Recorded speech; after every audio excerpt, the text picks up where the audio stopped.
There's a specific kind of horror that only exists online. Not monsters, not ghosts. The horror of realizing something you love didn't end. It got erased. Little Big Planet wasn't just a game. It was a living world built by millions of people who believed their creations would always be there. And that's the first question I want you to sit with. How do you lose a world that exists only on servers? Now here's the second question, the one that makes this story darker. What if Little Big Planet didn't die because it was forgotten, but because it was too innocent for the internet? Because when you build something open enough for everyone, you also open it to the worst parts of everyone. So today, I'm going to take you through the full timeline. The happy rise, the strange cracks, the scary side of the community, the attacks that changed everything, and the final shutdown that turned a creative universe into a museum you can't enter. And at the end, I'm going to leave you with one lesson. Not just for Little Big Planet. For every digital world we'll live inside next. But to understand why this ending hurts so much, we need to go back to the beginning. Back to when it was pure. Little Big Planet didn't feel like a video game world. It felt like a craft table, cardboard, felt, tape, buttons, zippers. Everything looked like it was made by human hands. Therefore, everything felt warm. And Sackboy wasn't built like a hero. He was built like a blank canvas, a tiny fabric person designed to be shaped by you. That one design decision changed everything. Because Little Big Planet wasn't just play, it was create. And creation hits your brain differently than consumption. Most games say, here's a story. Little Big Planet said, here are tools, make your own. Logic, physics, music, animation, stickers, costumes, decorations. It gave kids the feeling of power. Not power like violence, power like imagination. And this is why the early era felt magical. People weren't chasing algorithm attention, they were chasing wonder. You'd open the community and think, how did a random person build this? How does this even exist? And slowly, without anyone really noticing, Little Big Planet became something bigger than a game. It became a platform, a place, a living archive of creativity. Which sounds beautiful, but it hides a problem. If you give people the ability to create anything, someone will eventually create something you wish they couldn't. That's not cynicism, that's the internet. And Little Big Planet was about to learn that rule. The golden age of look what I made. This is the era everyone misses. The pod, your tiny ship, your identity. You weren't just selecting a character. You were decorating a little home in a shared universe. People built obstacle courses, but people also built movies. People built joke levels, but people also built entire worlds with lore. And it wasn't just impressive, it was personal. Because every level had fingerprints. Every level carried someone's humor, patience, and taste. And this is what made Little Big Planet special. It felt like social creativity, a world where strangers gave you experiences for free. But a world like that has a hidden weakness. It relies on trust. Trust that the system is stable. Trust that the rules are fair. Trust that you can build without being punished. And one day, the community started feeling that trust wobble, not in a dramatic way, in tiny, confusing ways, which is the most realistic kind of collapse. Because worlds don't die instantly, they die slowly. And the first sign is always confusion. As the platform grew, moderation became unavoidable. Levels would get removed, sometimes for copyright, sometimes for offensive content. Sometimes creators wouldn't even understand why. Sony and the team explained early on that the community could report levels using good grief. And moderation mostly happened after reports, with offensive material being the most common reason for removal. That sounds normal, but here's what happens psychologically. When creators don't understand why something disappears, they don't just feel moderated, they feel haunted. Because the world starts to feel unstable. And once a world feels unstable, people behave differently inside it. They save less, they trust less, they start whispering. And whispering is how rumors begin. But Little Big Planet didn't just have moderation drama. It had a feature that blurred the line between real life and the game.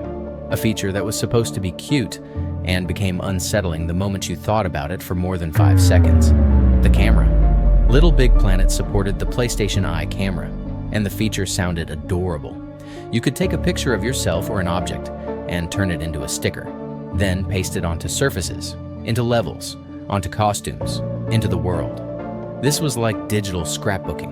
Real life turned into art placed inside Craft World. But here's the catch. A real photo becoming a sticker is not just a sticker, it's a pipeline. Real-life image becomes game asset. Game asset can appear in shared creations. Shared creations can be seen by strangers. Now imagine being a kid. You take a silly picture, you paste it into a level. You don't think about permanence, you don't think about strangers. You just think, this is funny. But the internet doesn't work on kid logic. The internet works on boundary testing. And even though there isn't solid evidence that LittleBigPlanet lets strangers literally watch kids live through the camera, like hacked webcams, rumors like that spread because the system felt too open. What is verified is that photos could become stickers used and shared in LittleBigPlanet's creation ecosystem. And that alone is enough to create fear. Keep it clean, mind you. No pictures of your bottom, or even worse, mine.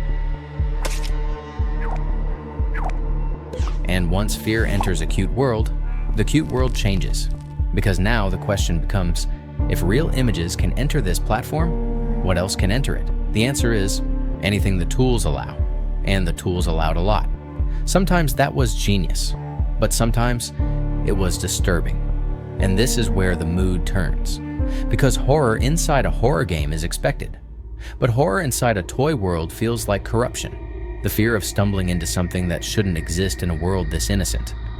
Because LittleBigPlanet wasn't built to be scary. Therefore, when something disturbing appeared, it felt wrong on a deeper level. Some creators made horror levels as art, atmosphere, sound design, creepy pacing, and those can be brilliant. But the community also had another category, boundary-pushing content. Levels made to shock, levels made to be forbidden. Sometimes it was edgy jokes. Sometimes it was disturbing imagery. Sometimes it was uncomfortable themes that didn't belong in a game loved by kids.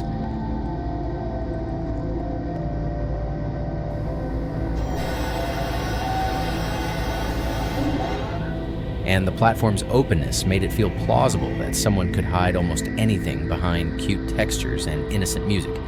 This is also why the developers had concerns about image importing. There was even an unused image import tool in early LittleBigPlanet files that would have allowed importing images from the system drive, but it was never released due to concerns about players importing explicit content.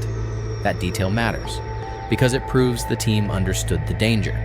They were building a dream, but they could already see the nightmare version of it. They tried to limit the nightmare, but limits on the internet are never permanent. Because if you can't import images directly, people find other methods. If you can't publish one way, people exploit another. And that's the moment when a creation platform stops being just creative. Yet you create artificial life.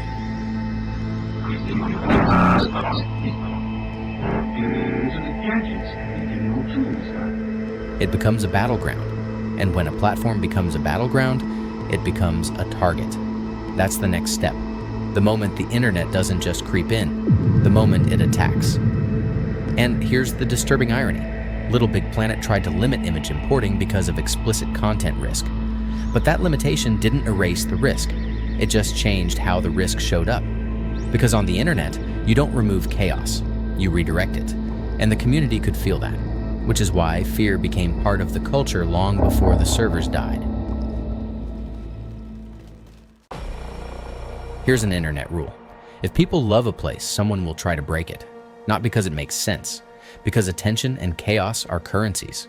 LittleBigPlanet had what attackers love: a dedicated community, a networked platform, a reputation, and a history. And over time, LittleBigPlanet aged. Support slowed down, the ecosystem became more fragile, and when a world feels neglected, it becomes easier to bully. Because who's going to defend it? This is where you can feel the story turning. The community starts experiencing downtime, disruptions, weird instability. And at first, people think, it's just maintenance, it's just a bug, it'll come back.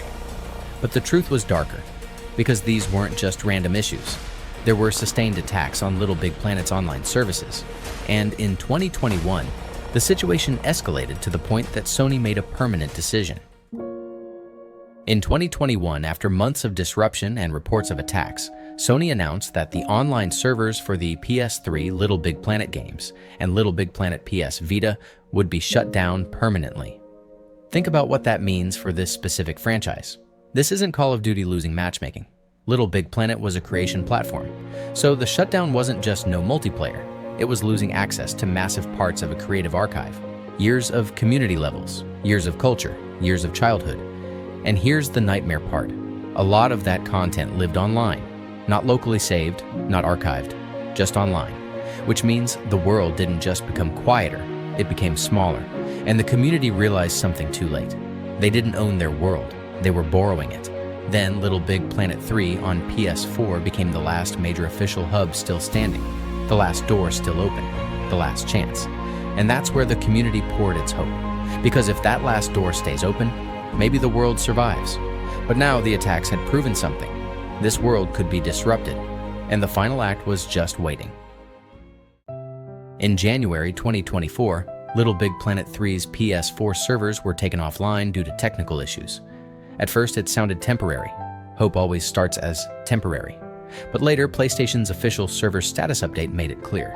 The servers would be kept offline indefinitely. All online services, including access to other players' creations, no longer available. Read that again.